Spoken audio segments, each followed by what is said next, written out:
Pues nada, muchas gracias por venir. La verdad es que muy contento de ver todas estas caras conocidas y desconocidas. Y bueno, esto ya nos da una pista de la primera pregunta, que era saber qué nivel de conocimiento había respecto a esta palabra que dicen la singularidad. A ver si todos tenían pues nociones o ya habían oído alguna cosa o nada en absoluto, ¿no? Entonces, bueno, es un poco retador, ¿no? Porque claro, es un tema así que la palabra circula en ámbitos académicos principalmente, ¿no?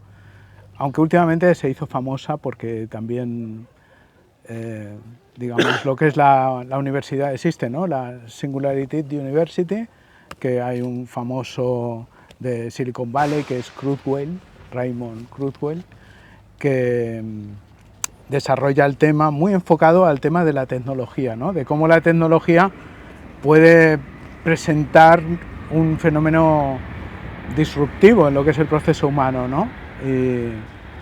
Y bueno, eso puede marcar esto que llaman la singularidad. Y por ahí es... ¿Podrías hablar un poquito más alto? Voy, más alto, a ver, pego esto más. No sé si se puede subir el volumen del equipo, igual, también. Ah, vale, enfoco más recto esto. Muy bien. Entonces, por esto es famoso la singularidad. Uno lo busca y se va a la inteligencia artificial, al Perplexity, donde sea, y te van a dar las primeras referencias que vas a encontrar, es eso, ¿no? Cómo la inteligencia artificial, la computación cuántica, la robótica y cantidad de también lo que es la mezcla hombre-máquina, ¿no? Que se puede... pues como esto pues puede marcar pues un antes y un después en lo que es toda la historia humana, ¿no? Entonces hay desarrollos a nivel académico, ¿no? Sobre esto, pero nosotros venimos también investigando el tema de la singularidad desde hace años atrás y observamos que el fenómeno va más allá de dejarlo solo en el campo de lo tecnológico, aunque obviamente nos quedamos con ese dato como muy importante, ¿no? Pero nos gusta establecer otro tipo de relaciones respecto a lo que representa la singularidad. Entonces, en líneas generales, como tenemos distintos niveles de conocimiento respecto a eso, por la gente que concurre aquí, vamos a describir lo que es el fenómeno de la singularidad. Entonces sería como que hay una evolución de lo que es la vida, lo que es todo, ¿no? Porque sería también la materia, ¿no?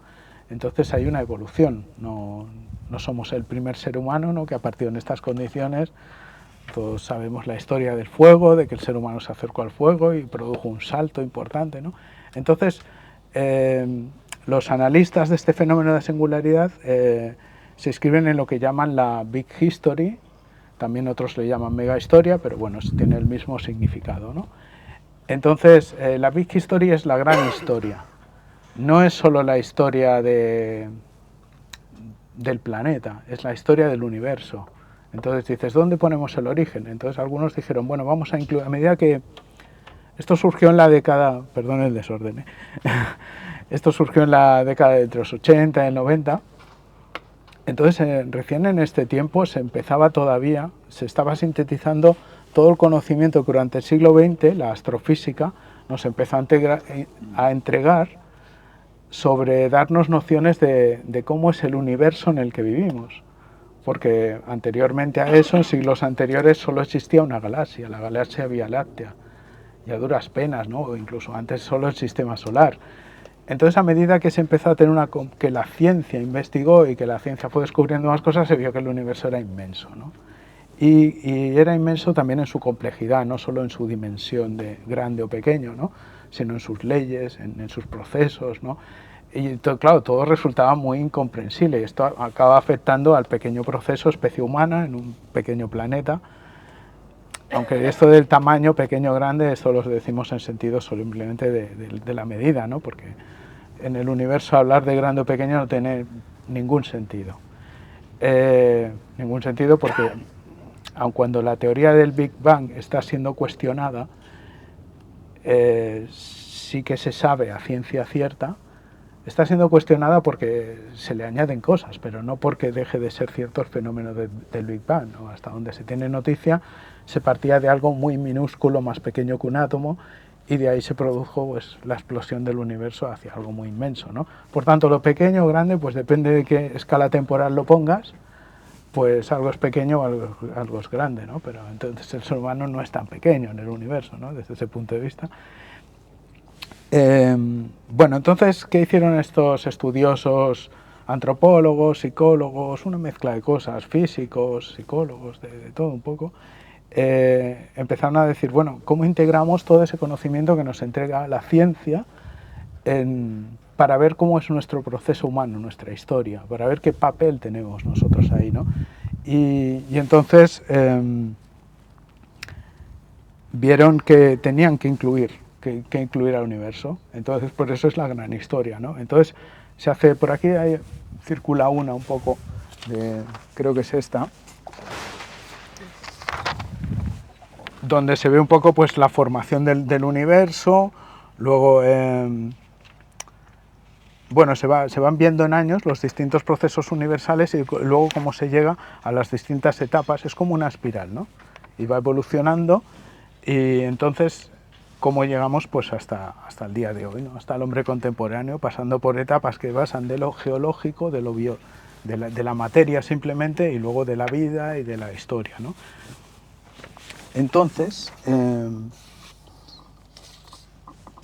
es inédito en cuanto a la manera de contemplar la historia, ¿no? Porque ya estás incluyendo todo ese proceso, y esto nos recuerda mucho a algo que en los primeros estudios del humanismo se planteaba, sí lo planteaba en sus estudios primeros, ¿no?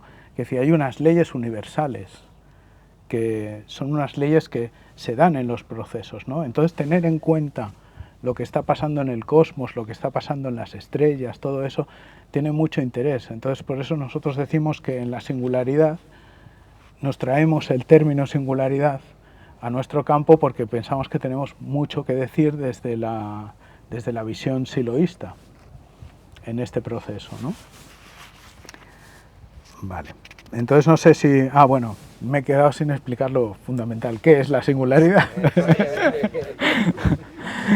Vale, entonces, en estas etapas evolutivas no son constantes, tienen hitos. Entonces, el primer hito pues podemos situarlo, más allá de que la teoría sea cuestionable, pero podemos situarlo en el Big Bang. Entonces hay un hito evolutivo allí porque nace el tiempo y nace la materia. Antes de ese fenómeno desconocemos que había, pero no había tiempo, porque como no había dimensión, no había materia, el átomo no se había formado, o sea, por tanto no podía haber ninguna materia, había unos electrones sueltos que decidieron luego empezar a dar vueltas en torno a un núcleo y hacer los distintos elementos, ¿no? No todos en ese momento, porque también la materia era muy primitiva, ¿no? Y como sabemos, pues la materia tiene distintas etapas, en la tabla periódica se ve pues la distinta complejidad, ahí creo que tenemos alquimistas, ellos saben de esto, ¿no? Entonces, hay distintos procesos de complejidad, ¿no? Entonces hay átomos más complejos y átomos menos complejos, entonces no es lo mismo un átomo de hidrógeno que un átomo de oro, ¿no? Bueno, entonces en aquel momento era un plasma difuso y no existía como tal ninguna materia, ¿no? Y tampoco existía el tiempo se fue formando a partir de ahí, ¿no? Por eso Einstein nos hablaba de la dimensión espacio-tiempo, que no es espacio y tiempo, sino es una dimensión que va unida, ¿no? Bueno, sí, esa es una etapa de la evolución, la primera, pero luego hay distintas etapas que concurren, ¿no? Entonces, si ya, por ejemplo, la formación del sistema solar es otro hito en la escala evolutiva, ¿no? Procesal. De ahí surge la Tierra, prácticamente es la misma datación. Luego aparece la vida en el planeta Tierra y se sitúa. Entonces, estos analistas, ¿qué hacen? Lo ven desde un punto de vista de la matemática estadística y objetivamente van marcando los distintos hitos evolutivos que ellos observan, que son realmente un antes y un después con respecto al anterior. No es arbitraria la datación, sino que es una datación muy precisa. No es lo mismo un planeta sin vida o un planeta con vida.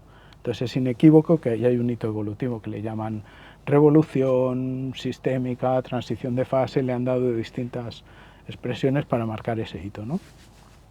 Entonces, y luego ya esto lo conectamos con lo que es, bueno, hay distintos grados del hombre, del homínido, ¿no? O sea, ya sabemos, yo como no sé de eso, pues nos voy a calentar la cabeza con algo que además yo no sé, lo tenemos aquí apuntado. Hay distintos trabajos donde está, ¿no? De lo que son las fases evolutivas del ser humano, ¿no? Y luego ya entramos en lo que es su historia. Entonces, en su historia también hay etapas muy diferenciadas, de que han marcado un antes y un después. Y aparte que este antes y después tiene unida la condición de que parece inverosímil de que se haya podido pasar a otra etapa sin que se produjera la extinción del proceso, sin que la evolución se fuera al traste en una de esas, ¿no? Por ejemplo, el paso del hombre del paleolítico al neolítico. O sea, el hombre del paleolítico es un hombre pues, que no conserva nada. Él vive de lo que caza. Está tranquilo, está despreocupado, es nómada. Cuando se le acaban los recursos en una zona, pues simplemente se va a otra zona. Y entonces llega un momento que se agotan sus recursos comestibles, porque se produjo...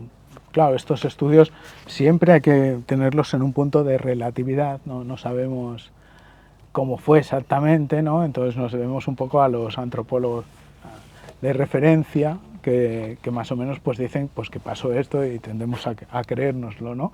Seguramente es así, ¿no? Entonces dicen, gracias, que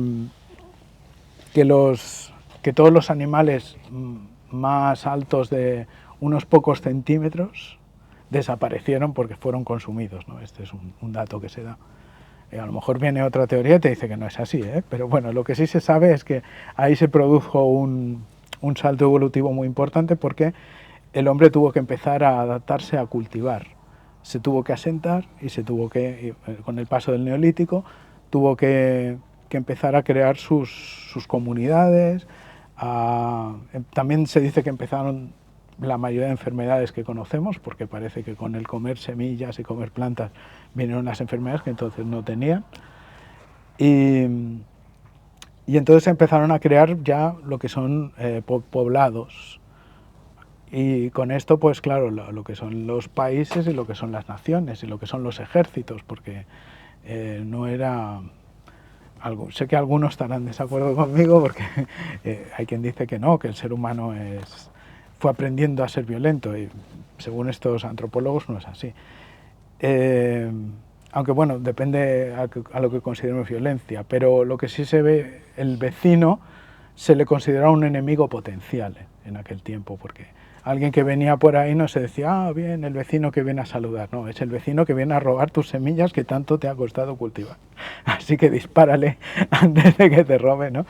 Y bueno, esto se lo analizan con los niveles de cráneos rotos y huesos rotos que se encuentran en determinados asentamientos, deducen que el nivel de conflictividad era alto, ¿no?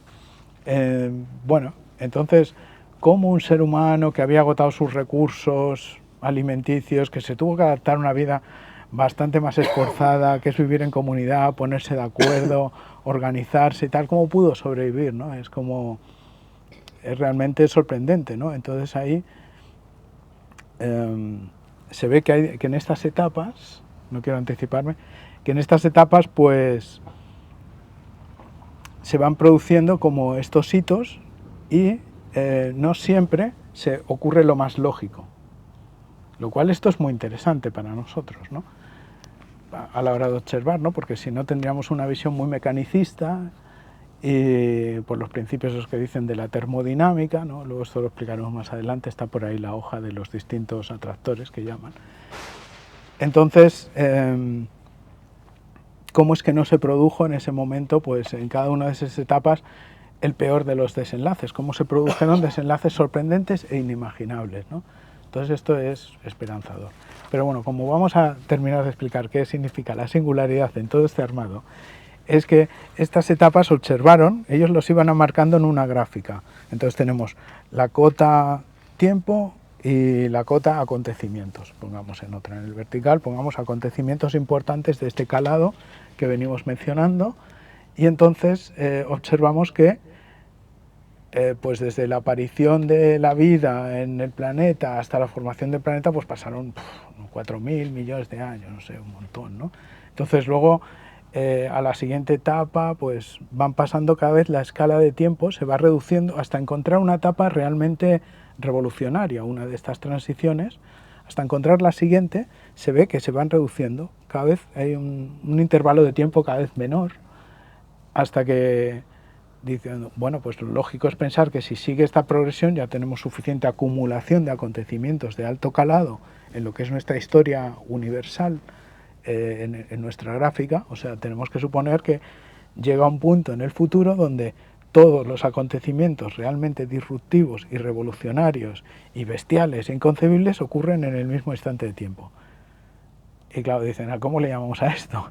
Y entonces en la cosmología había un término que era el de la singularidad, que es lo que ocurre en los agujeros negros, que es que todas las leyes físicas pierden sentido, porque en ese punto no se pueden aplicar. Es un punto desconcertante, ¿no? Entonces la singularidad, llevada a ese término para expresar algo que no sabían expresar, dijeron, pues nos vale esta palabra singularidad porque expresa este caos que se ve, que se va a producir en el futuro, y nada hace pensar que vaya a ser más lenta el proceso de revolucionario en el sentido de transición de fase, ¿no? Nada hace pensar que se vaya a detener este proceso, que al contrario, lo que hablamos es de aceleración del tiempo histórico. Por cierto, también un término que nos suena del siloísmo, ¿no? La aceleración del tiempo histórico. Entonces, bueno, aquí es donde nos parece que el tema es muy interesante para cotejarlo con nuestros registros, con nuestros conocimientos, con nuestros distintos niveles de percepción que tenemos en torno a eso, y poder hacer una autorreflexión, porque a partir de esta exposición, más o menos un poquito, lo reconozco un poquito desordenada, pero bueno, la tengo aquí bien escrita, lo pasaremos. A partir de esto, pues podemos hacer muchísimas analogías y lo que es mejor, podemos hacer muchísimas proyecciones entre nosotros, ¿no? Porque, claro, ahora, volviendo al punto de la singularidad, dices, bueno, ¿y cuál sería la predicción para estos analistas que analizan el tema en cuanto a la datación de cuándo se produciría este fenómeno donde empiezan a ocurrir cambios vertiginosos, uno detrás del otro, constantemente nos metemos en un agujero negro, un torbellino desconocido, ¿no?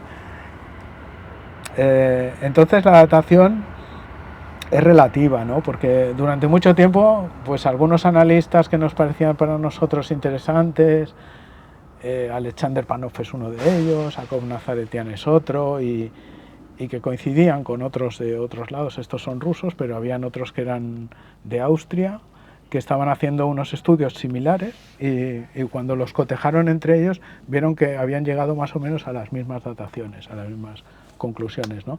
Entonces al principio pues se hablaba de fechas que las tenemos ya tan próximas que nos cuesta un poco creerlo, ¿no? 2027, 2029. Últimamente se escucha más hablar de 2045, de estas habla mucho, ¿no? Que serían un poco las fechas para que se produjera esta singularidad, ¿no? Ahora bien, el fenómeno ya lo podemos captar desde ya, en la medida en que vemos pues un mundo que se desordena día a día, y nuestra vida también se desordena día a día, y esto que nos explicaba Silo en las cartas, de todo nos parece contradictorio, todo nos parece confuso, y también nuestra propia vida, que estamos dentro del fenómeno también, ¿no? No nos parece para nada que yo lo estoy observando desde la calma, ¿no? Sino que yo voy en mi crisis, voy también en ese proceso, ¿no? En un proceso de crisis. O sea, que lo normal en este momento pues sería estar en crisis, ¿no? De hecho sorprende, ¿no? Si alguien viene y dice, yo no experimenté ninguna crisis, yo todo lo veo bien, te chocaría, ¿no? Vale. Entonces, bueno, me gustaría pasaros la palabra, si os apetece decir alguna cosa, y así yo me organizo de qué podría decir, porque tengo tanto para decir aquí, pero no sé si esta introducción ha sido suficiente, Si tenéis alguna pregunta, podemos buscar algún dato más concreto, porque he hablado de generalidades y aquí tengo muchas fechas, muchas transiciones, otros ejemplos de transiciones de fase significativas. También podemos hablar de, si nos da tiempo, sobre qué cosa nos parece que podría ser las siguientes transiciones de fase o cuáles de esas podrían generar además la singularidad, porque es distinto, ¿no? Un fenómeno, un hito en la escala evolutiva que sea revolucionario a lo que son muchos juntos, que es la singularidad. Son fenómenos distintos, ¿no? Claro, aquí le he pasado yo la hojita esta de Prometeo a Enrique, que es un poco en lo que nos apoyamos, ¿no? Si quieres muéstralo, que es el personaje mítico de Prometeo, porque, claro, pareciera que en esta escala, igual que en la física igual, cósmica, igual que en interpretar la historia, hay fenómenos que no podemos tener una visión de cuál va a ser el desenlace. Parece que no es algo que le corresponda al ser humano, que eso lo tenga que pensar pues un dios. Pero un ser humano no puede pensar en eso porque, claro, le sobrepasan su escala, ¿no? Pero tenemos el mito de Prometeo, que es un rebelde que le roba el fuego a los dioses para entregárselo a los hombres, ¿no? Entonces no se aviene a conformarse a decir, ¿cómo no voy a hacer yo mi interpretación humana de las cosas? Pues la tengo que hacer, ¿no? Entonces este es un poco el aforismo. Yo entiendo una Le paso el micro a la Esther. No, yo creo que si me escucha no hace falta. Yo una duda que tengo, bueno, dos cosas, ¿no? Por una parte, que hay una diferencia entre lo que plantean los de la mega historia, que es de lo que tú partes, hay una diferencia con lo que plantea el Kurzweil y la gente de la inteligencia artificial y todo eso. ¿Cómo es esa relación? Y luego, por otra parte, una duda que siempre tengo es, yo entiendo que cuando se produce una singularidad es que entran en crisis cualquier actividad humana, es decir, el modo de alimentarse, el modo de estar en el mundo, el modo de relacionarse entre la gente, todo eso cambia. No es un aspecto, sino que es como que afecta integralmente. Y no sabemos cuál es lo nuevo. Es decir, lo que implica singularidad es que no sabes lo que va a venir después. Sí. Tienes distintas posibilidades. Tú puedes especular con distintos escenarios, pero no tienes ni idea. ¿Es así o es que yo lo entiendo? Sí, sí, efectivamente es así y es verdad, está bien señalar, hemos dicho qué concepción tenía lo que es la Silicon Valley de la singularidad, pero claro, el tratamiento implícito que se le da no es ese de no sé qué va a pasar.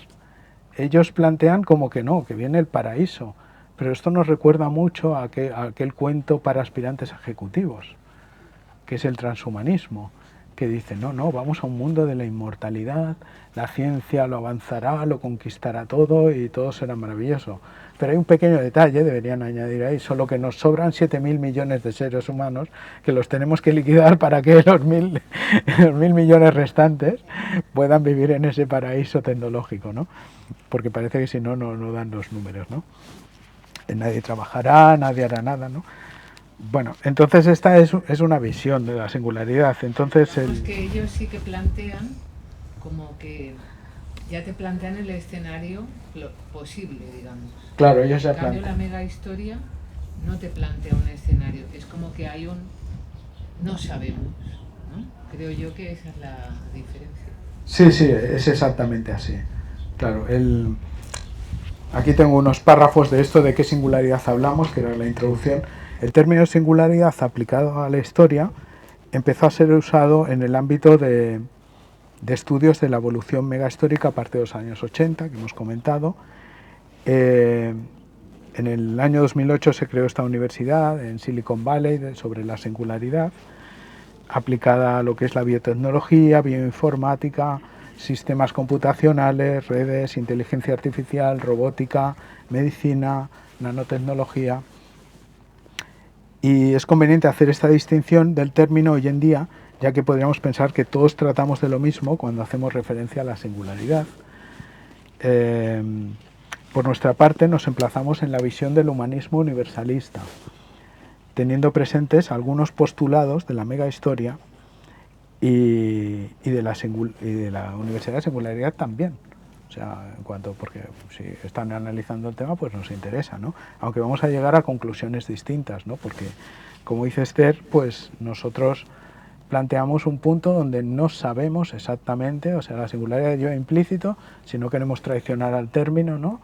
El no tener una respuesta respecto a cómo será el mundo después de este fenómeno. Entonces, bueno, vamos a seguir con la parte de comentar cosas, si acaso, ¿no? Porque ahora... Quisiera preguntarte una cosa. Mira, entonces este momento que estamos viviendo, este caótico y todo eso que has ido comentando, que se le denominaría singularidad, ¿no? Este momento lo podemos relacionar con otro momento histórico anterior en que se haya producido,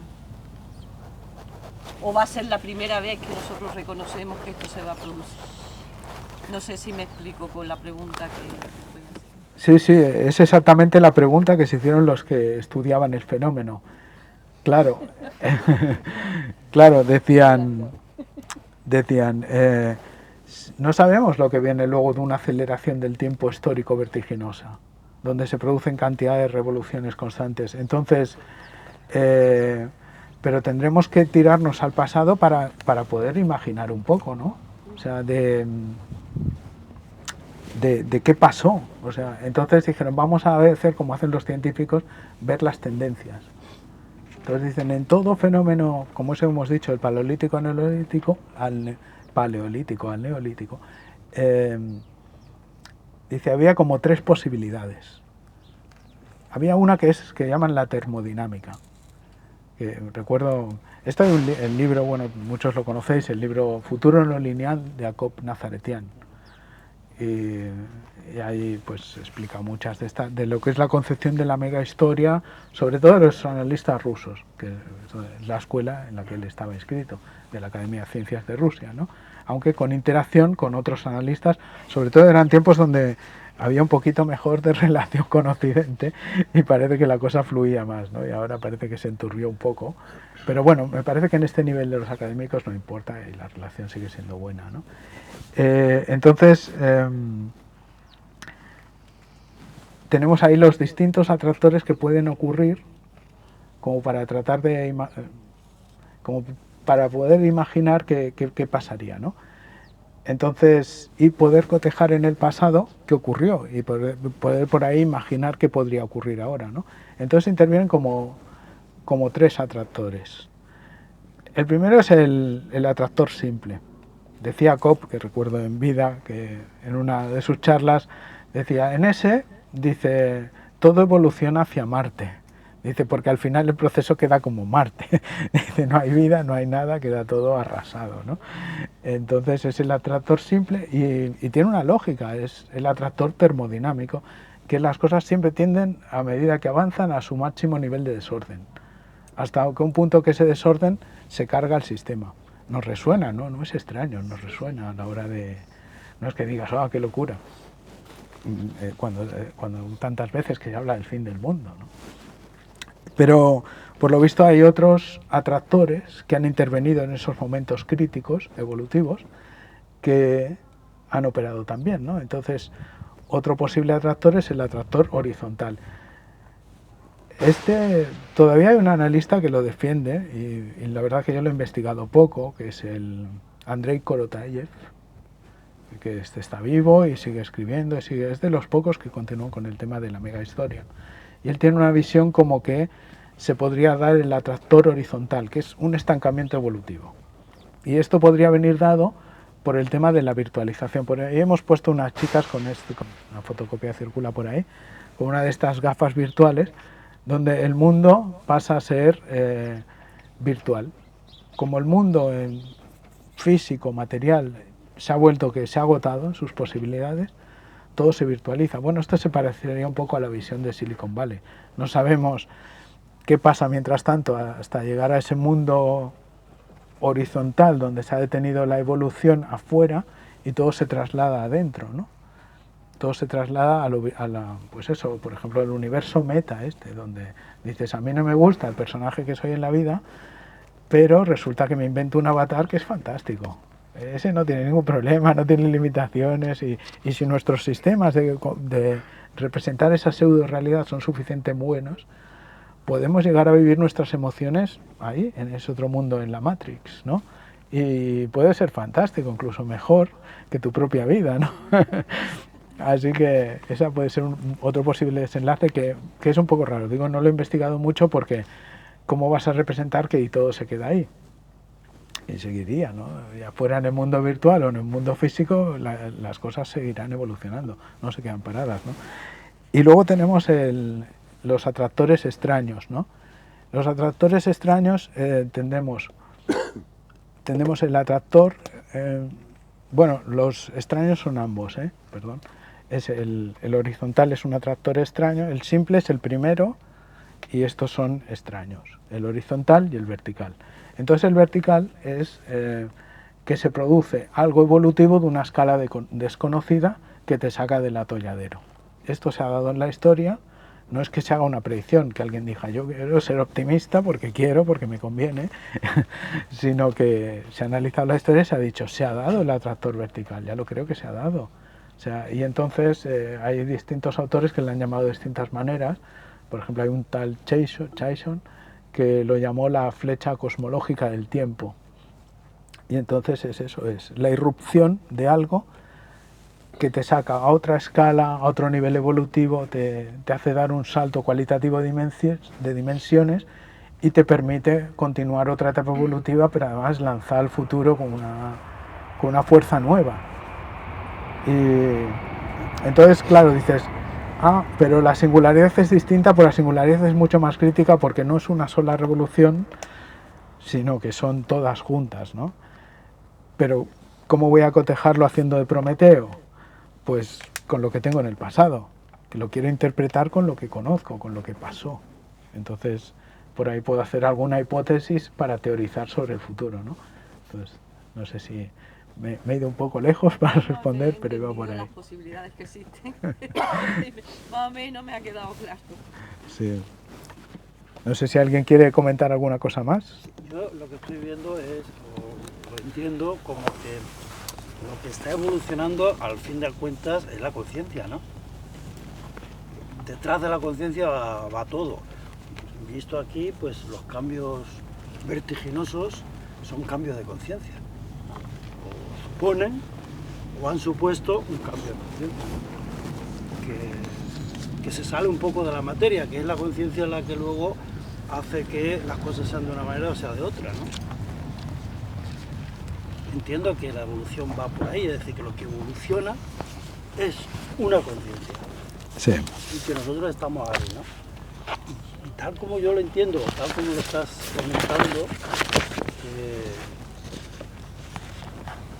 a mí me parece que lo que habla de la conciencia inspirada podría explicar un poco qué es eso de la singularidad, que en un futuro posiblemente no muy lejano, donde haya un desarrollo de la conciencia a ese nivel, es como que está la solución, que se va hacia eso, se va hacia algo que se le puede dar ese nombre, ¿no?, de conciencia inspirada, y que tal como nos lo podemos imaginar y tal como lo vamos viendo, pues de esa inspiración van surgiendo respuestas y soluciones a lo material, a lo físico, a todo, ¿no? En el fondo quizás el cambio vaya un poco por ahí, un poco como yo me lo imagino.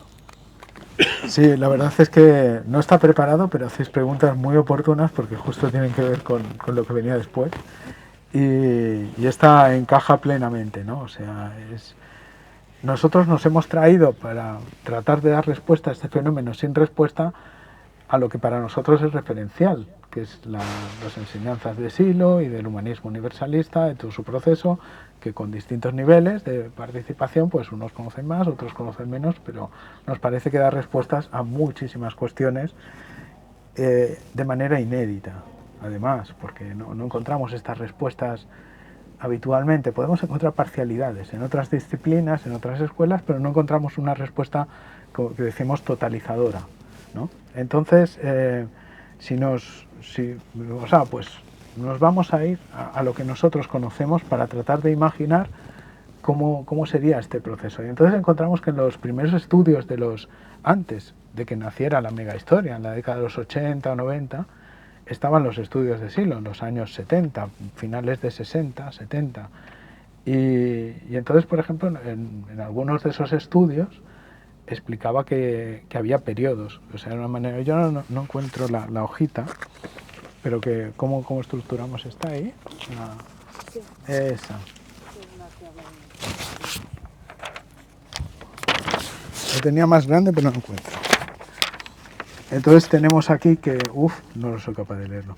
Bueno, ¿cómo nosotros estructuramos pues lo que son las etapas evolutivas, ¿no? Entonces en un nivel están las generaciones, en otros están los momentos, el momento joven, el momento maduro, el momento viejo, las épocas.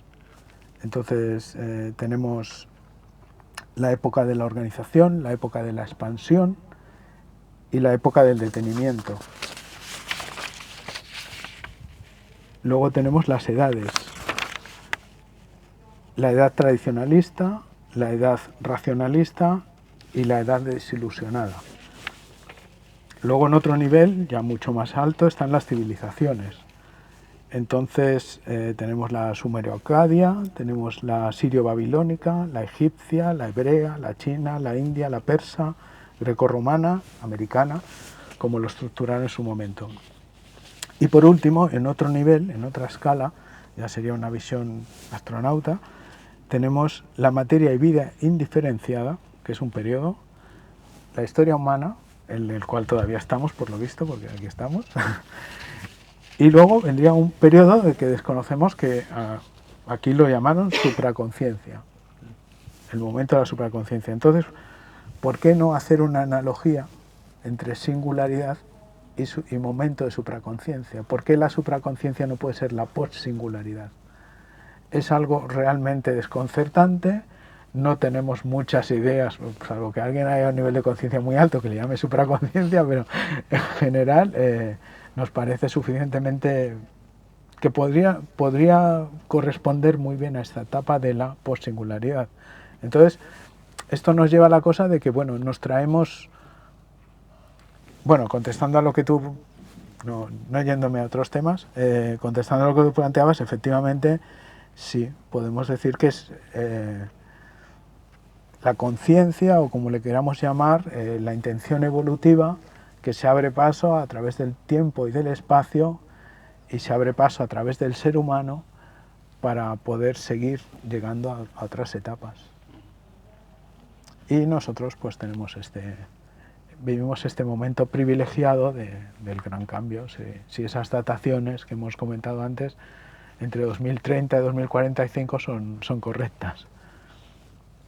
Si alguien quiere decir algo más, le paso la palabra. Yo lo que veo en este momento, no lo veo yo sola, muchísimo menos, que en este momento de crisis generalizada sale lo peor y lo mejor del ser humano. Sale como el Homo depredator, que lo vemos en todos los representantes de los gobiernos estos, aunque digan democráticos, son dictatoriales, porque Trump, Milley, bueno, Putin, etcétera, el de Palestina. ¿De Palestina, pobre? El judío, ¿no? Netanyahu. Ay, el de Palestina es judío. Bueno, pobre. El judío. Y el jefe de Estado. ¿Cómo se llama? Netanyahu. Lo quiero borrar de mi cabeza. Sí, molesta hasta pronunciarlo. No se puede. No, me refiero que está atacando a Palestina. Entonces, creo que dependerá de un número crítico de que para que nazca un ser humano, lo que dice Silo, ¿no? Solidario y no violento. Porque los otros son como dinosaurios que se tienen que extinguir, pero que están haciendo muchísimo daño en este momento porque tienen el poder. Entonces, menos mal que hay mucha gente humanista y gente que, aunque no se considere humanista, son humanistas, que lo estamos viendo ahora con todas las movilizaciones a favor de Palestina. Entonces, seguramente falta eso, un número crítico. ¿Cómo lo ves tú? Para que se produzca un cambio profundo, un ser humano que de por sí rechacemos la violencia, nos produzca asco, nos produzca rechazo. Sí, pues bueno, lo veo como tú, que tengo el anhelo. No sé realmente cómo se sale de ahí, pero me parece que que lo que hacemos aquí no es poner el foco tan abajo, o sea, lo ponemos más amplio. Tenemos la posibilidad, ¿no?, de jugar con nuestra óptica, con nuestro foco de visión, ¿no? Entonces, efectivamente, cuando reducimos el foco nos encontramos con el problema delante de las narices, con toda la carga ya emocional que tiene, y muchas veces no es el mejor foco para poder imaginar una respuesta, porque tú estás allí apegado, te empieza a doler lo que ves, y entonces dices, claro, entonces desde esta visión lo que hacemos es darnos la oportunidad de ser un poquito Prometeo y de decir, vamos a alejarnos un poco del fenómeno, que no solo lo puedan observar los dioses, y vamos a ponernos con esa mirada más de astronauta, de tratar de ser una visión más global. No es la panacea esa mirada, no hay que quedarse en esa mirada. Por supuesto que hay que bajar al terreno y por supuesto que hay que convivir con las problemáticas y no ser un insensible aséptico, ¿no? Pero jugamos con esto. Silo lo hacía, ¿no? O sea, nos daba distintos emplazamientos, distintos enfoques, y bueno, y es una de esas virtudes de la obra de Silo y de su historia, es que pudo convivir en todos esos emplazamientos, ¿no? O sea, si tú te vas a Ortega y Gasset, pues te analiza las etapas históricas y Silo ha cogido mucho Ortega y Gasset a la hora de ver los procesos, y también Tomby y otros, ¿no? Pero solían quedarse ahí. A lo mejor si era una persona un poco más inquieto, pues se movían a otras áreas, pero no muchas más. Uno estaba centrado, ¿no? Estaba centrado en su área de la que era especialista, ¿no? Y Silo tenía esta capacidad de ser un místico, pero de ser un historiador y ser una persona mundana y normal y ser un político, si convenía ponerse ese traje alguna vez también, bueno, manejaba por distintos espacios, ¿no? Entonces, bueno, nosotros ahora estamos un poco, pues, tratando de buscar claridad en este momento de transición y haciendo este ejercicio de ver las cosas desde el sistema mayor, desde el sistema macro, ¿no? Y cotejarlo con lo que conocemos de nuestra doctrina, ¿no? Entonces hemos hecho he añadido a lo que hemos dicho en otras charlas y tal, le he añadido una parte que es el momento de gestación del humanismo, ¿no? Luego explico un poco por qué, ¿no? Porque, claro, a la hora de ver la... Bueno, he dicho que luego, así que luego.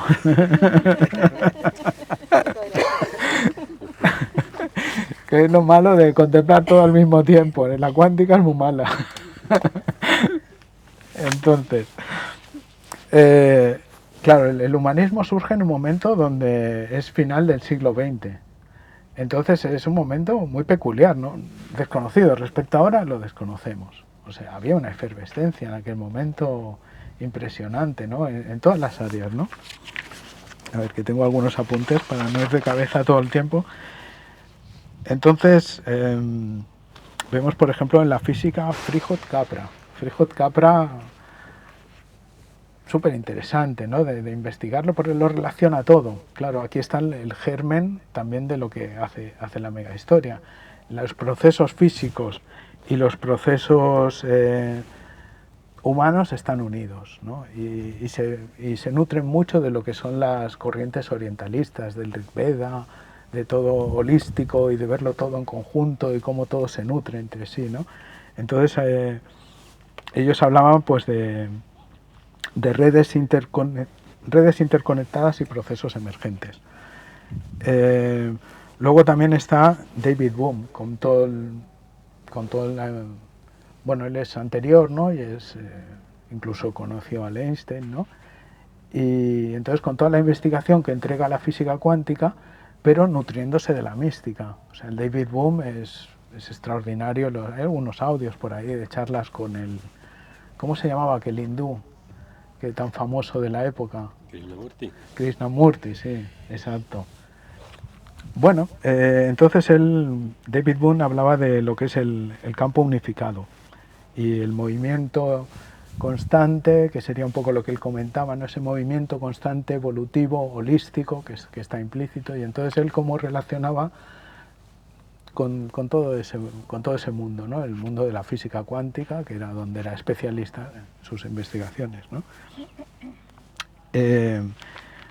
Luego tenemos también Prigogine en la misma dirección, ¿no? Que se podría hacer una analogía de Prigogine con lo que son los atractores extraños, ¿no?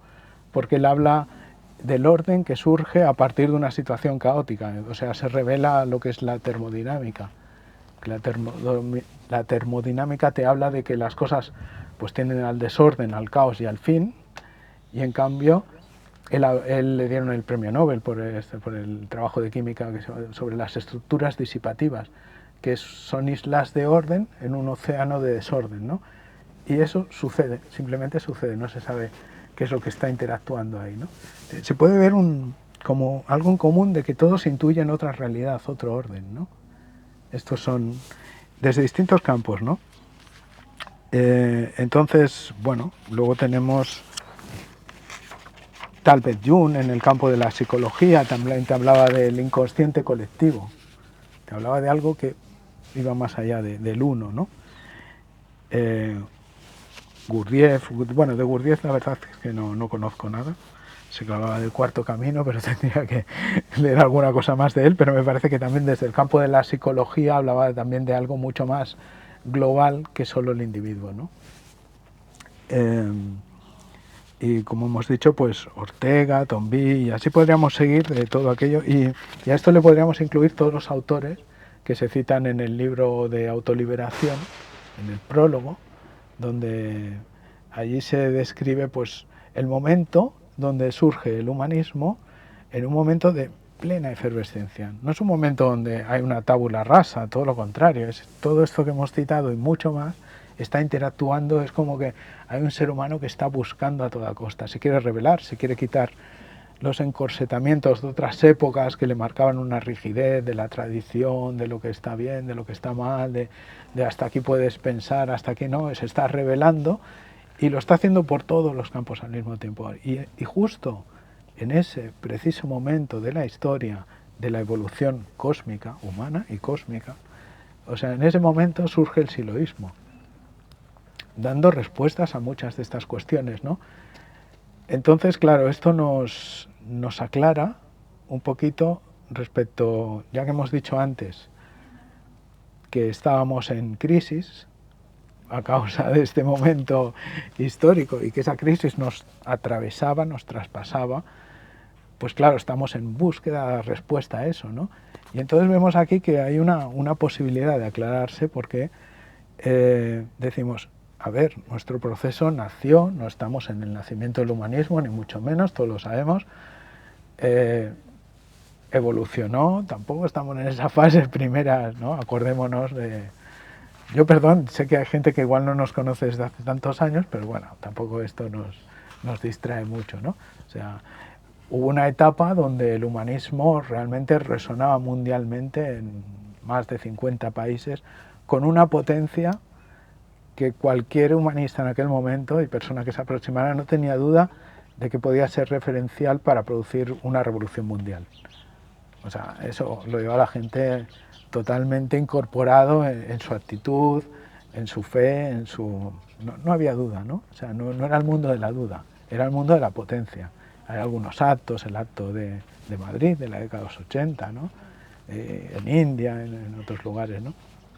Entonces no tienes más que atender a esos discursos para ver que aquello no se correspondía con la etapa actual y no lo digo desde ninguna nostalgia, ¿no?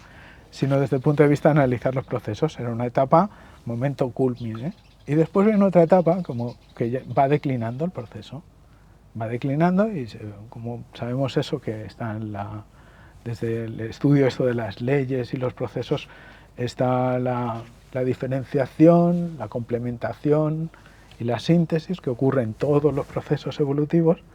Entonces obviamente el proceso histórico nuestro pues también está sometido a esas leyes, no nos vamos a quedar cristalizados en un punto ni falta que hace, ¿no? Entonces, bueno, en este momento, ¿en qué momento estaríamos? Pues yo mi registro personal en una fase de declinación, si soy sincero, ¿no? No sé, igual aquí puedo pasar el micro y decir cada uno que registra respecto a qué se siente con respecto a este proceso, ¿no? Y luego decimos por qué nos parece interesante analizar esto así. Sí. Comentar una cosa, que cuando has hecho referencia a todos estos físicos y gente, yo creo que te has olvidado de uno que es bastante importante, ¿no? Y que yo creo que es el que detona todo esto, que es Einstein y la teoría de la relatividad. Y a partir de ahí, por ejemplo, sí lo citaba mucho, bueno, en estos trabajos, digamos que está muy referenciado, ¿no?, con esta cuestión. Sí, totalmente. Es lo que ponen, pues, digamos, lo que ordena todo eso, ¿no?, lo que da pie. Sí, totalmente, no, esta reseña es muy injusta. Te quieres aquí sintetizar 30 últimos años del siglo XX y aparte, no, el que leíste era anterior, ¿no? Sí, pero sí, no, yo he puesto a David Bohm porque a mí me gusta, me fascina mucho David Bohm, pero el Einstein también dice cosas extraordinarias a nivel de mucho más allá del campo científico, ¿no? Él dice dice, yo soy profundamente religioso. Dice, y mi religión es observar el universo, ver sus procesos. Veo allí algo que sobrepasa a lo que es la racionalidad, ¿no? Sí, el Einstein sin duda tiene que estar en la lista, bueno, y muchos otros, ¿no? ¿Y a dónde, Xavi, a dónde nos lleva todo esto? Sí, es un poco donde quería ir a parar, ¿no? Pero por eso os había pasado un poco la pelota de bueno, pero bueno, ¿para qué vamos a describir cómo se siente uno? Pues confuso, preocupado a veces, ¿no? Raro, porque es como si, quieras que no, si ya llevamos pasan 12 años, no es lo mismo que los 12 años anteriores, cambian todos, entonces cuesta ubicarse porque ni tu cuerpo es el mismo, ni tus vivencias son las mismas, ni tu entorno es el mismo, entonces, y claro, dices, ¿cómo voy yo a dar una respuesta a los problemas que tiene el mundo si ni siquiera me la puedo dar a mí mismo, ¿no? Entonces hay un momento de confusión, ¿no? La termodinámica, ¿no? Decía Cobb Nazaretian, decía un chiste entre académicos, brevemente hago esta entrada para hacer una gracia. Él decía, la termodinámica es como una vieja tía que molesta, pero que siempre tiene la razón, siempre está ahí presente, ¿no? Entonces, dice, siempre hay que tenerla en cuenta, porque siempre está presente. Otra cosa es que, bueno, puede haber algo más allá, pero ella tiene su razón, ¿eh? y te invade con sus razones. Bueno, entonces, pero ver lo nuestro como un proceso de nacimiento, madurez y declinación, no es como para decir, bueno, y aquí termina la historia, ¿vale? Entonces nos hemos quedado en el atractor simple. En cambio, si nosotros decimos, surgió en este momento histórico, evolutivo, con unos postulados nítidos y claros, dando respuesta a las preguntas que se hacían, que nos hacíamos los seres humanos, a las inquietudes, entonces la singularidad, el afirmar la singularidad como fenómeno próximo en el tiempo, puede darle mucha coherencia a todo el proceso para decir, hay una etapa posterior a esta etapa en la que estamos ahora. Y es una etapa, o sea, porque ¿qué hay en la historia humana después del surgimiento de la doctrina humanista? Es que no sé cómo llamarle, del humanismo universalista. Es que tenemos tantos nombres para la misma cosa, depende de las épocas se ha ido cambiando el nombre, ¿no? Antes era la doctrina, porque no somos amigos de las definiciones nítidas, ¿no? Entonces, bueno, es algo más complejo, más holístico, ¿no? Como dirían algunos, y que va cambiando sus definiciones. Pero dices, es curioso, ¿no? O sea, en un momento donde nos aproximamos al fin del proceso, surge el humanismo, el nuevo humanismo. Entonces, será que no tenemos que esperar el surgimiento de nada nuevo, sino que estamos ya viviendo el momento donde esto se tiene que irradiar como una supernova que explota y genera condiciones completamente nuevas y genera estadios completamente nuevos, con lo que ya hay, sin necesidad de otra cosa, ¿no? Sería una etapa distinta a la etapa de aparente declinación, que es una etapa de aparente declinación que no es ajena al proceso del mundo en el cual está inserta. O sea, no conocemos ninguna corriente, ni política, ni espiritual, ni de ninguna otra índole que no sufra en este momento de crisis. Y por supuesto la nuestra pues también. Yo creo que con eso, haciendo referencia al cuadro este que mostrabas antes, de las etapas y de los grandes procesos en el tiempo, claro, nosotros tendemos a ver las cosas como en foto y en nuestra dimensión temporal, es decir, lo vemos con respecto a la duración de nuestra vida. Nos cuesta mucho ubicarnos en otros tiempos y en otras dimensiones. Entonces, cuando ves ese cuadro de las etapas, los procesos y así, pues tú puedes tener, cuando surge un proceso, en este caso, bueno, el proceso humano, no en general, pero si lo cogemos en particular, tú tienes que a lo mejor hemos estado, es decir, no podemos coger todo el tiempo y escribirlo dentro de una pequeña parte del proceso. Tú tienes momentos de nacimiento, de juventud, de muerte, que eso da pie a una etapa, digamos que hay contenedores mayores, y nosotros es como si quisiéramos reducir todo el proceso para valorarlo en un cachito de ellos. Entonces, yo creo que si ampliamos ese foco, porque a veces nos pasa eso que tú estabas nombrando antes, ¿no? Que depende del foco que yo le pongo, si le acerco mucho el foco, es como que quisiera ver todo el proceso incluido en un breve periodo de tiempo y en un espacio muy delimitado. Si yo lo amplío, veo que eso forma parte de un tiempo mayor y de un esquema mayor de organización de esas etapas. Entonces, yo creo que volvemos a lo mismo, hay que sacar el foco afuera y a lo mejor es que nosotros estamos en un momento muy incipiente de eso. Y a lo mejor notamos que hemos saltado a una etapa y tal vez por eso lo registramos como una muerte o una pequeña muerte, pero ¿cuál es la etapa siguiente? ¿Cuál es el contenedor mayor temporal en el que estaríamos incluidos? A lo mejor si lo vemos desde ahí tenemos otra perspectiva, ¿no? Si queréis lo podemos hacer circular también. Pero claro, Eso en este momento, a veces, desde la dimensión temporal de uno, tal vez nos hemos quedado en las generaciones. Estamos hablando en el momento más pequeño que hablaba aquí, que era el de las generaciones. ¿De cuántas generaciones estamos hablando? 1, 2, 3, 4, 10. Pero ese cuadro es mucho más grande, ¿no? sí. Entonces, nosotros estamos en la intención de construir una civilización humana. Entonces, si tomamos la perspectiva, dices, ¿dónde estamos? A lo mejor estamos en una cosa muy incipiente. Yo quería también añadirlo, yo lo veo un poco así, pero también como que el análisis siempre va a depender del punto de vista que apliques. Bien. Si yo el punto de vista que aplico es la conciencia, otra vez, yo no creo que estemos mal. Yo creo que estamos bien, estamos bastante bien, estamos mejor que estábamos antes.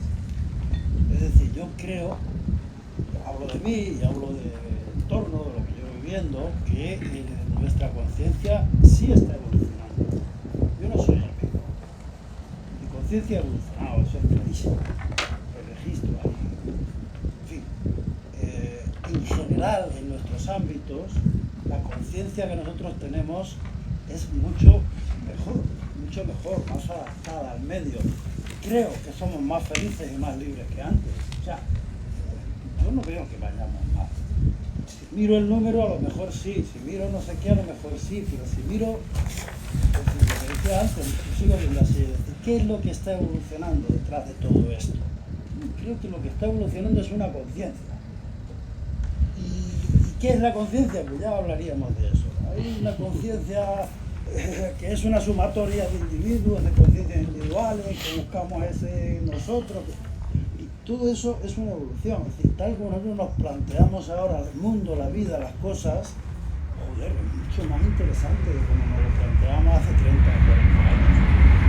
Hace 30 o 40 años podíamos, teníamos poder en el sentido de que había fuerza, éramos más jóvenes, ahora estamos más decrépitos, pero mi cabeza, mi conciencia no está más decrépita, está mucho más clara, está mucho más potente, mucho más clara, veo las cosas con mucha más claridad.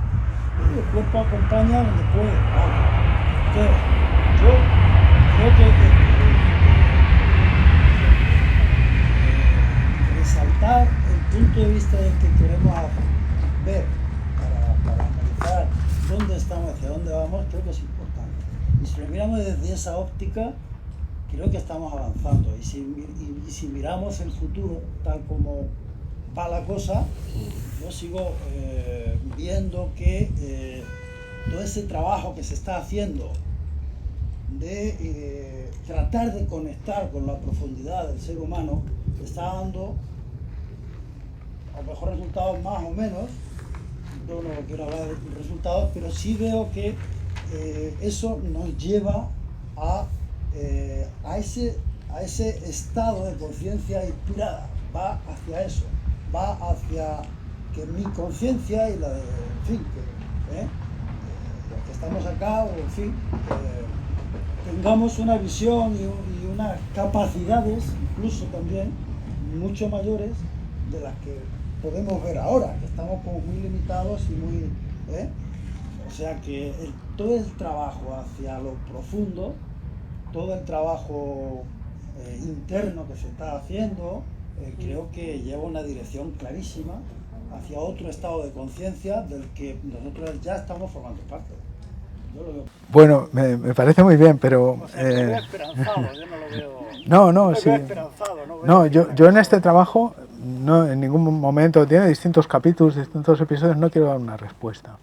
O sea, es como, claro, imagínate, ¿no? Aquello que tú vas al psicólogo y entonces le explicas tu cuadro de situación y el psicólogo le dice, usted está deprimido y ya está, resultado, depresión, porque se divorció y le pasaron una serie de cosas y dice el otro, bueno, tengo el resultado del psicólogo que me ha dado la respuesta, pero yo sigo mal. O sea, entonces, claro, entonces los psicólogos dicen, no, usted hable y haga catarsis y vamos a ver y luego vamos a ver si hacemos una transferencia o tal, ¿no? Entonces, digamos que me parece interesante lo que dices porque decimos, estamos en búsqueda, estamos en actitud de búsqueda, exploración, detectando el momento, detectando nuestra historia, detectando una complejidad de cosas que nos cuesta mucho tener en el día a día presentes, ¿no? Estamos dándonos el privilegio de ponernos en esta escala para mirar, para observar. Por eso en el trabajo una parte que decíamos que era la construcción del observador. De hecho, fíjate cuando tú decías, yo me doy cuenta que no soy el mismo y que soy mejor. Entonces, ¿quién se da cuenta? El observador. Entonces, parece que el tema del observador es un buen complemento, es un aporte que podemos hacer al mundo, ¿no? Es decir, invitar a ser el observador de ti mismo y el observador de todo lo que está pasando, porque no eres solo tú, eres la humanidad, eres el proceso, eres el cosmos en evolución. Entonces, ¿por qué no volver a Prometeo y decir, venga, vamos a volvernos a revelar a los dioses? Yo soy el observador, nosotros somos el observador, ¿no? Entonces es un aforismo, ¿no? Somos Prometeo también. Exacto. podemos ser. Entonces, y viendo los procesos, ese observador ve que en los saltos evolutivos suele ocurrir algo, que hay un complemento que interviene. Entonces, por ejemplo, una analogía con el tema que hablábamos antes de la supernova, que da origen a nuevo universo, a nueva materia y a nuevos estados evolutivos de mayor complejidad. O sea, es una generación de universo y de espacio y de tiempo. Entonces, no estoy seguro si de espacio, bueno, no importa, seguramente sí, pero bueno, el universo se va creando constantemente, ¿no? Entonces, hay un proceso análogo que puede ser muy, muy evocador, que es cómo funciona la supernova, ¿no? que tiene ahí una lucha entre la gravedad y la energía nuclear, que hace como un pálpito, ¿no? Le hace casi estar viva la estrella, porque entonces tiene una materia que se contrae hacia el núcleo que no quiere, porque tiene otra fuerza, que es la fuerza nuclear, que expulsa toda esa materia hacia la superficie, y con eso va elevando su temperatura, y va combustiendo etapas, va combustiendo distintos materiales en los que está concentrados, ¿no? Y entonces cada vez son materiales en la escala periódica de los elementos de mayor cualidad, hasta que llega el hierro, y ahí se terminó el proceso. Ahí no puede más, ahí tenemos el atractor simple operando. La termodinámica vence y la estrella tiende a quedar colapsada en una enana blanca. Queda comprimidita y no procesa más. Y dices, ¿y cómo es eso? Pero algunas de esas enanas blancas se aproximan a una supernova que está procesando y de pronto en un momento de su etapa tiene la capacidad de absorber toda la materia que está expulsando la otra. Y entonces ahí se produce una situación, una explosión descomunal universal que se ve a nivel galáctico, que brilla en el universo a simple vista. Hubo la de Kepler, ¿no? En el año 600, creo, ¿no? O 1600. 1600. Entonces, claro, algo ha intervenido en el sistema, ha intervenido un complemento. Entonces es interesante observar, entonces yo en esta búsqueda de somos el observador buscando, ¿qué sería el complemento para hacernos saltar a otra etapa evolutiva, ¿no? O sea, ¿qué podemos observar como complemento, ¿no? Y de hecho ya vemos a nivel ya filosófico, nada de cósmico ni de tal, o sea, como Silo nos hablaba de muchos complementos, ¿no? Porque de qué es el otro y la acción válida sin un complemento. Pues no acaba a mí, si el otro es lo que le pasa al otro, a mí qué me importa, ¿no? O sea, te hace conectar, entonces no eres tú, eres tú y los otros, ¿no? Entonces la idea de doble también es otro complemento, ¿no? Bueno, yo estoy en búsqueda, nosotros estamos en búsqueda de observar qué nos permitiría completar nuestro proceso evolutivo, hacia qué etapa y cuál sería el complemento o los complementos, ¿no? De entrada, la mirada reversible sin duda es un complemento. A mí me parece, primero agradecerte el tema, por la capacidad que tiene el tema de sacarnos a la mirada del astronauta y establecer las relaciones con cada proceso personal o grupal o social que vamos viviendo. Entonces me parece de agradecer ese trabajo, porque es en ese estudio que aportas toda la documentación apta para meternos en el tema, ¿no? Y mientras se iba desarrollando, claro, la conciencia va trabajando y va estableciendo las relaciones con la propia experiencia, con las propias creencias, con las propias búsquedas, y de esa manera pues te vas encajando con la temática que están tratando, ¿no? Y un poco como intuiciones o como síntesis, a mí me sale una respuesta, la mística, como respuesta general, generadora de otro estado, ¿no? Entonces, yo entiendo de que en nuestro proceso de aprendizaje y de experimentación de todo lo que hemos vivido, llegamos como al principio. Es decir, cuando uno uno conecta con esa búsqueda, evidentemente está muy desorientado y hay una señal que te impacta y te modifica tu conducta, tu situación en el mundo, te cambia la vida. Y es justamente desde esa mirada más amplia donde uno imagina de que es para todos, no es para uno solo, sino que es para la humanidad completa. Y uno se zambulle a cuerpo y alma en ese proceso. Pasan los momentos de proceso, nacimiento, muerte, ¿y qué pasa después de la muerte? Porque claro, en un momento dado se acaba.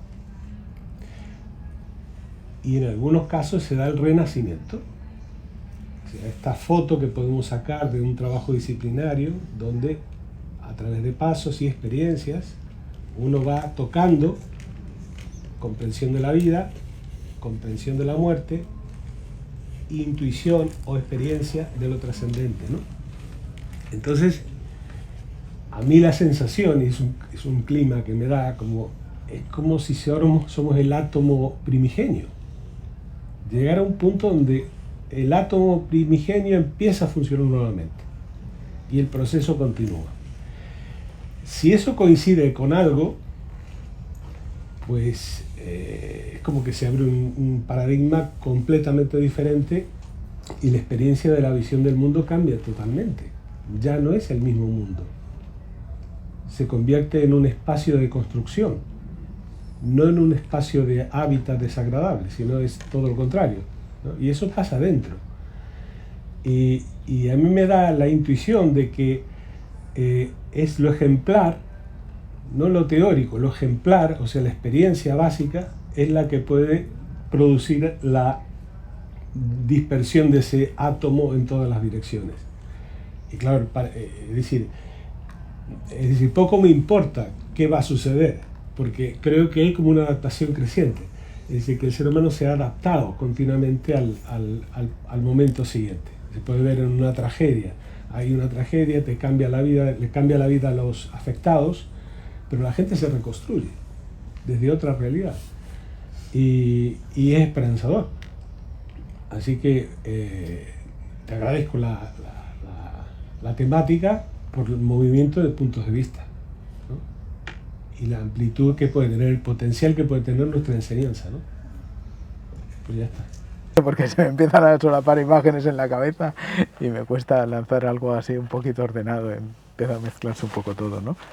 Y sí, ¿no? Yo también creo que cuando he tenido esperanzas en el proceso desde que conocí el nuevo humanismo, pues estaban igual de fundamentadas que están ahora. Hemos hablado del momento mejor que tuvimos, ¿no? Bueno, yo no estaba en esas épocas, pero lo he visto en vídeos y lo he podido captar, ¿no? Pero bueno, cuando me sumé tuve momentos de esperanza y de ilusión y no estaban más fundamentados que el que podría construir ahora.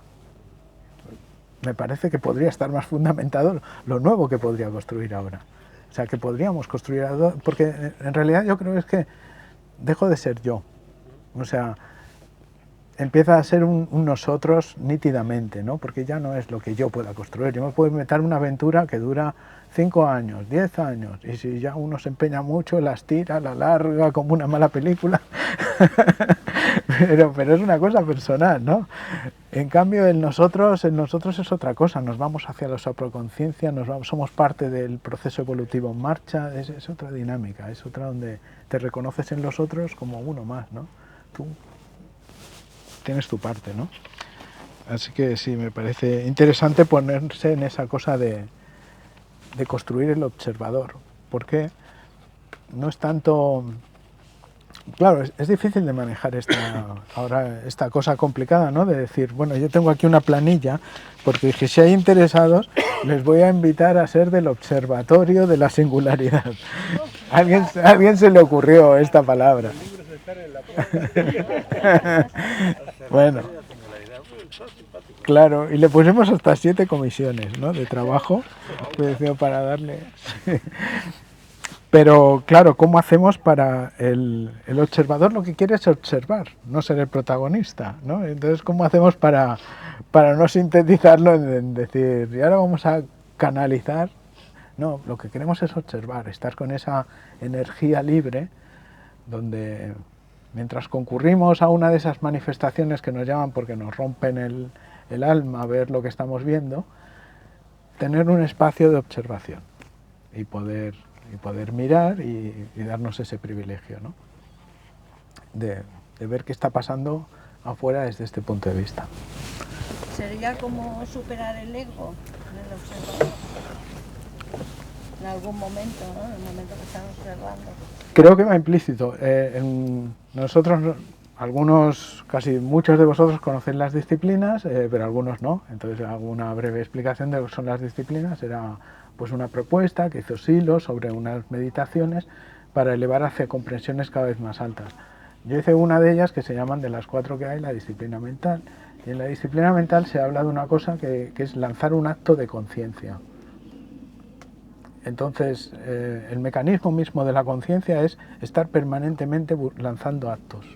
Pueden ser actos muy básicos de compensación de cosas que tu cuerpo experimenta, siente hambre, siente otras necesidades, ¿no? Y entonces tu conciencia está en búsqueda de satisfacer esas necesidades. Está siempre lanzando actos, está siempre trabajando ella. Y seas tú consciente o no. Y entonces lanza actos en busca de objetos que la completen. Completar sería satisfacer algunas de esas necesidades, ¿no?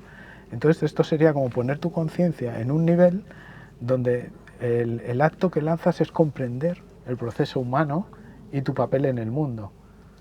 Entonces, claro, esto puede ser muy técnico o puede ser muy poético, porque ahí tenemos el libro del mensaje de Silo, donde termina con el camino y te dice, pregúntate cada día tu vida quién eres, pregúntate cada día de tu vida hacia dónde vas. Es exactamente eso mismo. Os voy a dejar las hojas. Bueno, la mayoría nos conocemos, nos podemos mandar un mensaje, pero quien no se conozca y le apetezca apuntarse en la hojita, pues se apunte. Y dejo las de las comisiones también para ver cómo nos habíamos, o lo comento.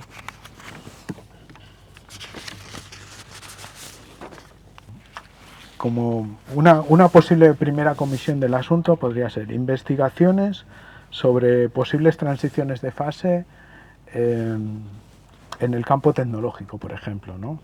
Eso está muy interesante de saberlo, porque están pasando avances cada día y aún no está sobrepasando. El otro día escuchaba un vídeo de una señora, física también, un referente científico importante, que decía que ya la IA pronto podría leer la mente humana. No sabemos cómo se va a usar eso, pero puede ser tremendo, ¿no? Claro, entonces hay fenómenos y se podría hacer una cosa muy interesante como para intercambiar todos estos fenómenos que están ocurriendo, ¿no? La computación cuántica misma es una pasada, o sea, hay una carrera en este momento, como hubo con el proyecto Manhattan, que se ha llevado al terreno geopolítico de la pugna entre Oriente y Occidente, y parece ser que China, esto dicho por los occidentales, lleva la delantera, ¿no? Y entonces, claro, la computación cuántica es muy disruptiva, porque podría desencriptar a tu enemigo plenamente. Es decir, tu enemigo se queda sin secretos, porque está en la capacidad de computación que claro, que un ordenador al uso no puede desencriptar ciertas claves, pero una computadora sí, porque lo multiplica eso por 100.000 o por 100.000 millones y te desencripta todo. Entonces tú está desnudo tu enemigo, ¿no?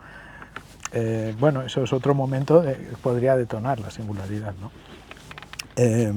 O al menos una transición de fase muy importante, ¿no? La singularidad, como decimos nosotros, es algo más complejo, ¿no? No es solo analizar un fenómeno de algo revolucionario, sino es la comprensión histórica del fenómeno evolutivo concentrándose en un punto de la evolución, ¿no? Otra comisión sería bueno, casi va implícita, el estudio de la aceleración del tiempo histórico, pero lo podemos cotejar con nuestros estudios que conocemos del humanismo, ¿no? Otra sería, pues, a algunos nos apasiona el tema de la cosmología y de la física, y es un tema que nunca terminas de conocerlo bien, ¿no? Te suenan cosas, luego se te olvidan, ¿no? De poder hacer un estudio más ordenado con eso. Lo que es la historiología y la geopolítica, pues también podría ser otro apartado, ¿no? De hecho, sí lo dejó ese campo abierto, ¿no?, a la investigación historiológica. Él dio una reseña allí en el libro Contribuciones al Pensamiento y dijo, en sus manos queda esto. Entonces habrá gente que a lo mejor tiene vocación por hacer cotejo de la historia con un criterio historiológico, es decir, no simplemente narrar hechos históricos, ¿no? Entonces, la otra comisión podría ser, pues hay que ponerle un poco de épica al asunto, ¿no? Entonces, bueno, yo escribí un libro, no sé si sabéis, que se llamaba El informe de Nisova, que la protagonista había sido misionada, ella y un grupo de personas, a buscar la concomitancia. Ocurría la singularidad en el mundo y entonces una serie de analistas dijeron, necesitamos gente joven con la mente fresca y tal, que se lance al mundo a buscar fenómenos concomitantes. Entonces, bueno, ¿pero qué es la concomitancia, no? Entonces, bueno, esto es un poco... Pero se podría hacer perfectamente algo así, ¿no? Investigaciones de campo sobre el nivel de conciencia de los pueblos, pues yo qué sé, a lo mejor en Guatemala o donde sea, ¿no?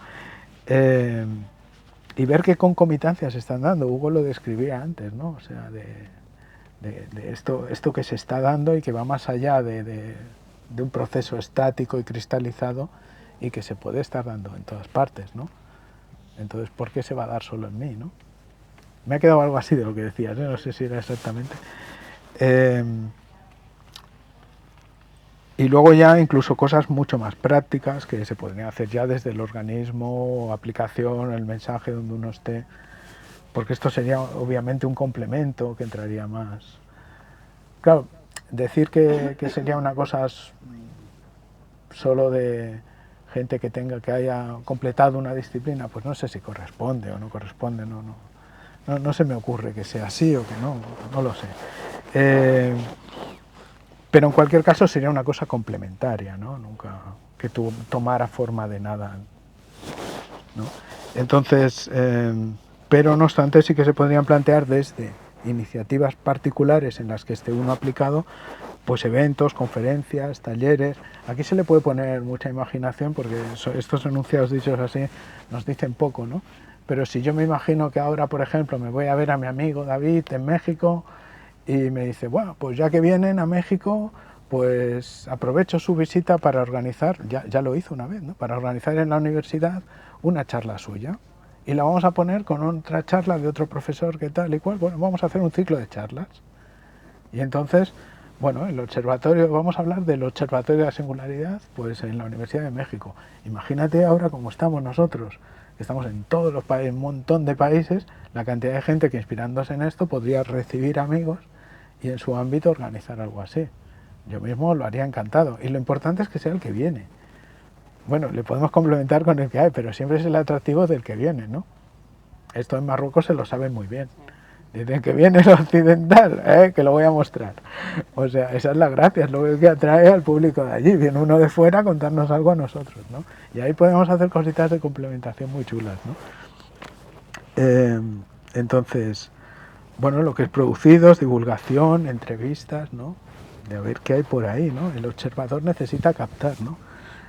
Y también acumular materiales, o sea, de los materiales que ya tenemos, no tanto investigar, sino con lo que ya tenemos, ¿no? Tener una biblioteca sobre la singularidad. Entonces, en nuestros producidos, o sea, poner el enfoque de qué producidos de Silo podríamos rescatar como pertenecientes a este ámbito de la singularidad, ¿no? Entonces, seguro que ahí encontramos mucha cosa ya de inspiración en el pasado, ¿no? Entonces el observador busca en el pasado, pero también busca en el futuro, busca en todas partes, ¿no? Vale, hasta aquí lo que tenía que decir.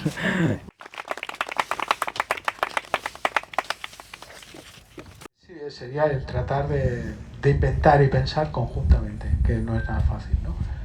Pero muy necesario, porque es tanta la información y claro, hay una paradoja en el mundo de la información, ¿no?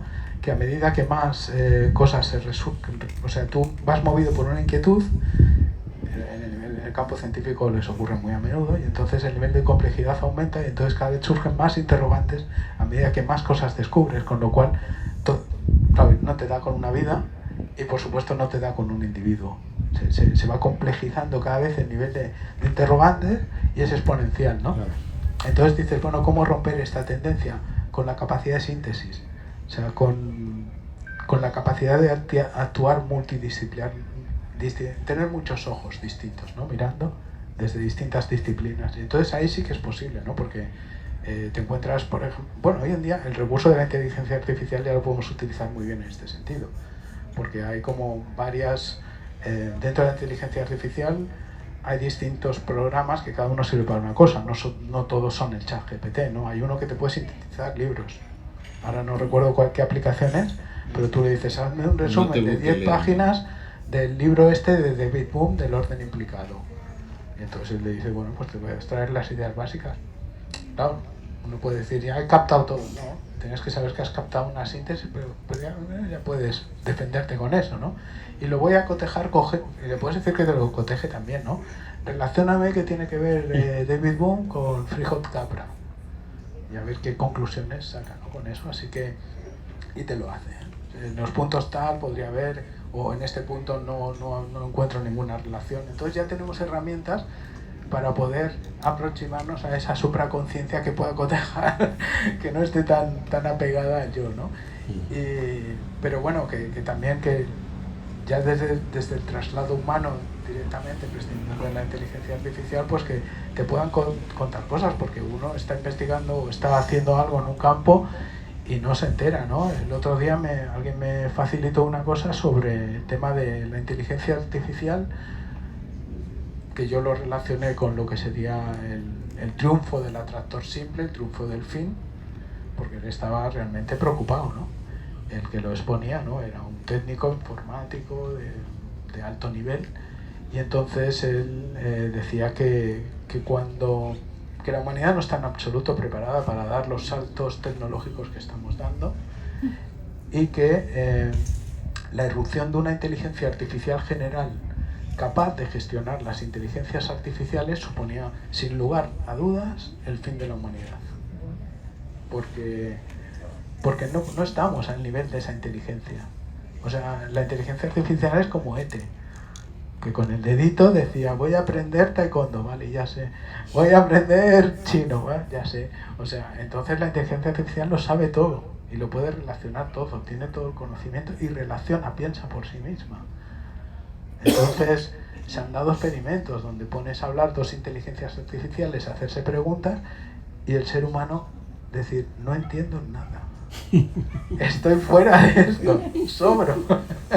Y ya no saber, y las han desconectado, soltado, y dicen, pero esto se nos va de las manos. O sea, están empezando a funcionar solas y no sabemos ni de qué están hablando.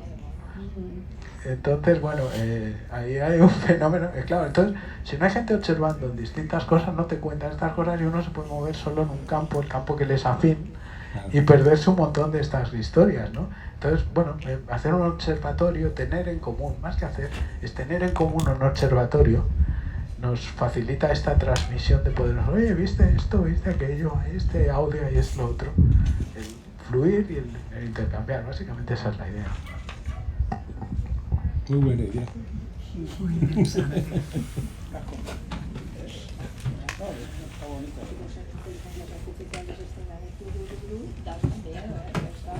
Y los no artificiales también dan miedo, ¿eh?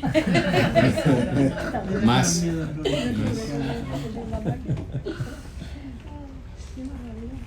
Oye, Javi, yo lo que veo es que los que estáis en el campo de la ciencia, sobre todo la ciencia del buen conocimiento, porque claro, hay muchos tipos de ciencia, tenéis una gran ventaja para entrar en estos temas, ¿no? Y investigar. Me parece fenomenal que lo estéis dando al público general, ignorante como yo. Y lo que sí que veo es que en el mismo estudio, citando un poco así lo que dice de la ciencia, que se debe de basar también en la fe, hay un apartado en esto, en el paisaje interno, recuerdo esa frase que dice: sin fe hay temor, el temor produce sufrimiento, el sufrimiento produce violencia, la violencia produce destrucción. Entonces la fe es sutil.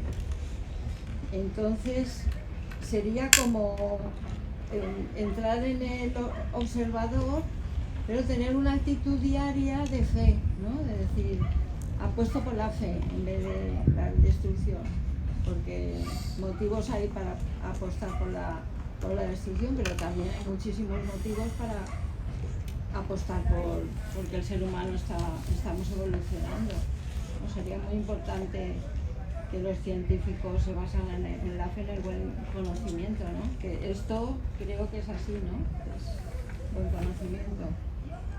Sí, coincido contigo, no tengo nada que añadir, y yo no soy científico, ¿no? Yo tengo mucha inquietud y me meto en un campo y tal, y me van trayendo unas cosas y digamos que nunca me rindo, ¿no? Hago un poco de Prometeo y digo, da igual, yo puedo, ¿no? Aunque mi sistema básico sea el perfil del vegetativo, ¿eh? No te creas que yo tengo cualidades.